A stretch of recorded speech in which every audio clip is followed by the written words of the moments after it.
When the movie Logan was out in theaters, I saw it like 4 times and I just loved it. And there's the Johnny Cash song at the end of it, The Man Comes Around, and it fit perfectly the sort of like dreary post apocalyptic kind of vibe. So I ended up covering that song, mostly as an excuse to fly my drone in the desert to film a music video.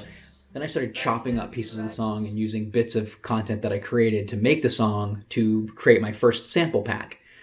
Just a tiny little collection of drum hits and sounds and loops and weird vocal things that I wanted to share in case any other musicians wanted to use them to make their own music.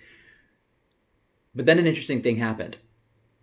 I decided to use that sample pack to make my own music, and I ended up creating the beginnings of what would become my new solo album. And we all will be undone, burned by the sun.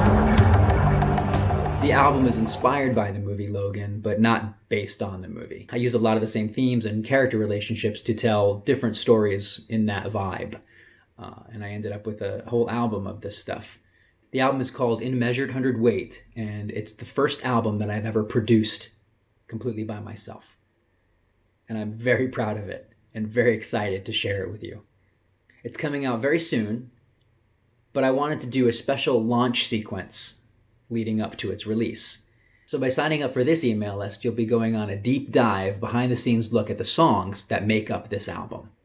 But once the launch sequence begins, for the next 10 days, you'll be getting an email with access to a behind-the-scenes video breakdown of the song, plus the lyrics, artwork, and the story behind each song, leading up to an online listening party with me the night before the album comes out. I'm ridiculously excited about this album, and I'm happy and grateful to have you on this adventure with me. I'll see you when the launch sequence begins. And we all will